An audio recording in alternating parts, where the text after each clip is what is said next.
علامہ صاحب ایک وہ جو آیت ہے کہ اگر تمہیں اللہ اور اس کے رسول سے مال اولاد رشتہ دار زیادہ عزیز ہیں تو پھر انتظار کرو. بہت شکریہ محترم قاری صاحب. جی الحمدللہ الذی انزل علی عبدہ الکتاب لیکون للعالمین نذیرا والصلاة والسلام علی من جاہد فی اللہ حق جہادہ حتی اتاہ الیقین. اما بعد، قرآن مجید صرف تلاوت اور پڑھنے کی کتاب نہیں بلکہ ایک زندہ قوم کے لیے زندگی کا منشور بھی ہے. اور زندہ کتاب ہے. زندہ کتاب ہے.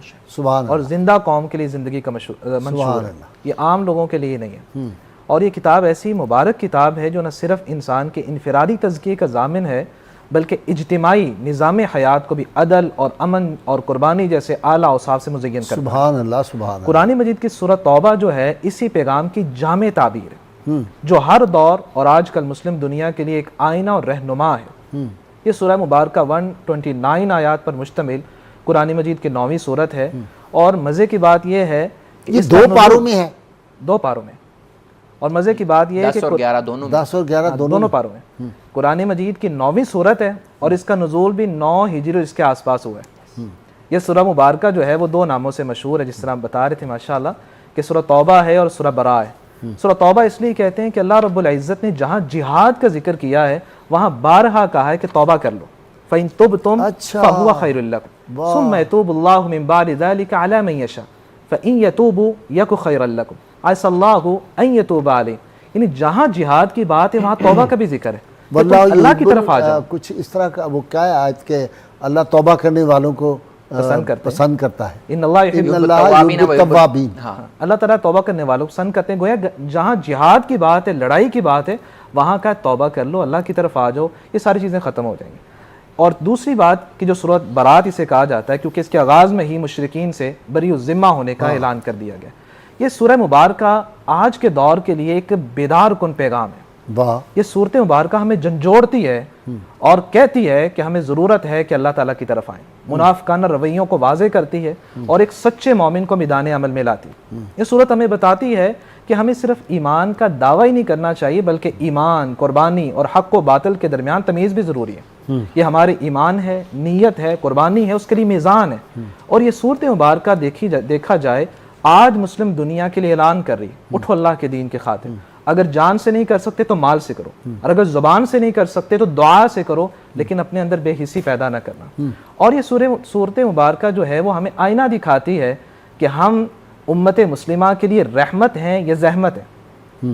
ہم امت کو کچھ فائدہ بھی دے رہے ہیں یا صرف بیٹھ کے اپنی بات کر رہے ہیں. ہم صرف تنقید ہی کرتے ہیں یا خود بھی کچھ قربانی دیتے ہیں. اسی طرح اگر ہم دیکھتے ہیں تو یہ صورت مبارکہ میں بتاتی ہے کہ ہمارا ظاہر کتنا صاف ہے اور باطن کتنا کھوکھلا ہے. اس لیے تو منافقین کے رویوں کو بیان کیا. اس صورت مبارکہ کے جو پیغامات ہیں ثمناً قلیلا بہت کم، اس طرح بھی اشارہ ہے کہ تھوڑے سے پیسوں کے اوپر بیچ دیتے ہیں اللہ کے کلام کو. صحیح بات. اور یہ صورت مبارکہ کے جو پیغامات آج مسلم دنیا کے لیے جو روشنی کا پیغام اور مینار بن سکتے ہیں میں ان میں سے صرف 5 گنوانا چاہوں. سب سے پہلی بات جو آپ نے ماشاءاللہ بیان کی ہے کہ اللہ رب العزت کی محبت اور اس کے رسول کی محبت کے مقابلے میں اگر تمہارے والدین اور اللہ رب العزت نے 8 چیزوں کا ذکر کیا. یہ وہ چیزیں ہیں جس کے ارد گرد انسان اپنی ساری زندگی گزارتا ہے. سبحان اللہ. ان کان آباؤکم و ابناؤکم و اخوانکم و ازواجکم و عشیرتکم، یہ والدین ہیں، یہ تمہارے رشتہ دار ہیں، یہ بھائی ہیں، یہ تمہارا مال ہے، یہ تجارت ہے. سب بات کرنے کے بعد کہا احب الیکم من اللہ ورسولہ وجہاد فی سبیلہ فتربصوا. اگر یہ اللہ اس کے رسول کی محبت سے زیادہ تمہیں عزیز ہو گیا اور جہاد فی سبیل اللہ سے زیادہ محبت ہونے لگی ہے پھر انتظار کرو اللہ کا فیصلہ آنے والا ہے. دوسری بات جو ہمیں اس صورت، یہ تمام مسلمانوں کے لیے، تمام مسلمانوں کے لیے. لوگ یہ سمجھتے ہیں کہ بس یہ اس دور کے لیے ہے. ایسی بھی آج کل مفسر پیدا ہو گئے ہیں جو کہتے ہیں تو اس دور کے لیے تھا، بعد والوں کے لیے نہیں ہے. قرآن مجید جو ہے ہر دور کے تقاضا ہے کہ ہر دور کے ہر بندے کے لیے. اور اس سے اگلی بات جو ہے یہ صورت مبارکہ جو ہمیں ایک اہم پیغام دیتی ہے جو بہت ہی اہم ہے کہ سچائی کی راہ اختیار کرنا. یا ایھا الذین آمنوا اتقوا اللہ وکونوا مع الصادقین. لوگوں تقوی اختیار کر لو، سچے لوگوں میں ہو جاؤ. کعب بن مالک رضی اللہ تعالی عنہ جن کے یہاں وکونوا مع الصادقین، یعنی ہر دور میں جو سچ بولنے والے ہیں ان کے ساتھ آپ نے ہونا ہے. اور کعب بن مالک رضی اللہ تعالی عنہ کے حدیث وہ کیا ہے کہ وہ سچ میرے دور میں جرم ہے، عیب ہے، جھوٹ فن عظیم آج لا رہا ہے اپنے کیا نام تھا مرحوم حفیظ طائب رحمۃ اللہ علیہ، ان کی وہ نعت کا شعر ہے کہ آج کل تو یہاں سچ نہیں، ہاں جھوٹ، آج کل تو جھوٹ چلتا ہے جی۔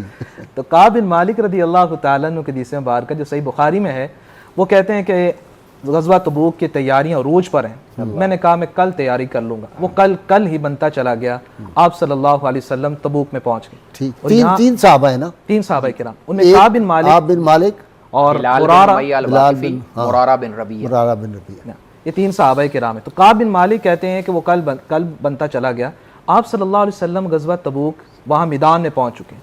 اور یہاں ایک بڑی مزے کی بات ہے، ایک فکرہ سن لیں، جی میں ہمیشہ کہتا ہوں کہ آج کا کام کل پر ہے نا، کہنا ڈالو، میں کہتا ہوں آج کا کام پل پر مت ڈالو۔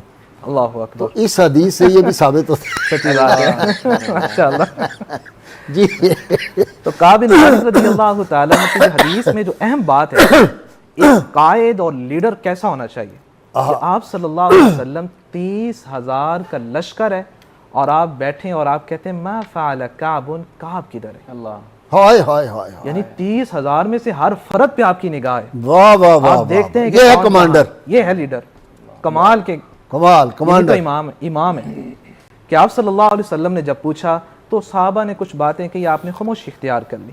جب واپس آئے تو یہاں کعب بن مالک کہتے ہیں کہ میں بیٹھا ہوا تھا تو میں نے کہا جھوٹ بول کے نکل جاتا ہوں آپ صلی اللہ علیہ وسلم سے، لیکن پھر میں نے سوچا کہ تم جھوٹ بولو گے لَيُوشِكَنَّ اللَّهُ أَن يُسْقِطَ عَلَيْكَ، اللہ تعالیٰ اپنے نبی کو تم سے ناراض کر دیں گے، بتا دیں گے کہ ایسا کیا، لیکن میں سچ بول رہا ہوں۔ بتایا نہیں وہ شیبہ والا واقعہ جو ہے، شیبہ والا واقعہ یہ حنین میں جو آیا ہے کہ اس نے چاہا کہ میں رسول اللہ صلی اللہ علیہ وسلم کو موقع پاؤں اور میں شہید کر دوں، نعوذ باللہ، تو میں دائیں طرف سے گیا تو حضرت عباس تھے، بائیں طرف سے گیا تو ابو سفیان بن حارث تھے، رسول اللہ کے کزن جو ہیں وہ تھے، تو پھر میں ناکام ہو گیا تو حضور نے میرے سینے پہ ہاتھ رکھا، کہا کی گل ہے بھائی، کی سوچ رہے ہیں تو اسی وقت جو تھا میرا قلب کی کیفیت بدل گئی اور میں پھر رہا ہوں گیا۔ تو آپ صلی اللہ علیہ وسلم سے میں نے سچ بول دیا اور کہا وَإِنِّي لَأَرْجُو فِيهِ عَفْوَ اللَّهِ، میں تو اللہ تعالیٰ سے معافی چاہتا ہوں، میں نے سچ بول دیا۔ تو آپ صلی اللہ علیہ وسلم نے فرمایا اما ھذا فقد صدق، تم نے سچ بولا ہے۔ اور یہی بات ہے کہ آج کے دور میں سب سے بڑا جو ناسور ہے وہ جھوٹ بول رہا ہے۔ اسی سورہ میں اللہ تعالیٰ فرماتے ہیں وَمِنْهُمْ مَنْ عَاهَدَ اللَّهَ لَئِنْ آتَانَا مِنْ فَضْلِهِ لَنَصَّدَّقَنَّ وَلَنَكُونَنَّ مِنَ الصَّالِحِينَ، کچھ لوگ عہد کرتے ہیں کہ اللہ تعالیٰ ہمیں بھی مال دے گا نا، ہم بھی صدقہ خیرات کریں گے، ہم بھی نیک ہو جائیں گے۔ وہ مسجد نبوی میں جو ستون توبہ ہے وہ انہی کا ہے؟ نہیں، ان کا توبہ، ان کا نہیں، ابو لبابہ، وہ ابو لبابہ کا ہے، مجھے یاد آ گیا۔ وہ کہتے ہیں کہ اگر اللہ تعالیٰ نے ہمیں دے دیا تو ہم بھی صدقہ خیرات کریں گے، لیکن جب مل جاتا ہے تو پھر عہد کو بھول جاتے ہیں۔ آج بھی کچھ لوگ چاہتے ہیں کہ ہم معاشرے پہ مستحکم ہو جائیں، ہم لیڈر بن جائیں، ہمیں یہ مل جائے، ہم فلاں کر دیں گے، لیکن جب وہ عہدہ مل جاتا ہے تو کچھ کرتے نہیں ہیں۔ اور یہ صورت مبارکہ میں یہی کہہ رہی ہے کہ اگر سچائی کی راہ اختیار کرنی ہے تب تسلیم کیا جائے گا تمہارے اندر تقوی ہے، اگر تقوی اختیار کرنا ہے تو پھر سچائی کی راہ کو اختیار کرنا ہوگا۔ دوسری بات جو بہت اہم ہے، اپنے اندر غیرت اور اسلامی حمیت کو پیدا کرو۔ وہ کس طرح پیدا ہو سکتی ہے؟ الا تقاتلون قوما نکثوا ایمانهم وہموا بخراج الرسول وهم بدؤوکم اول مرہ، تم کیوں نہیں اللہ کی راہ میں جہاد کرتے؟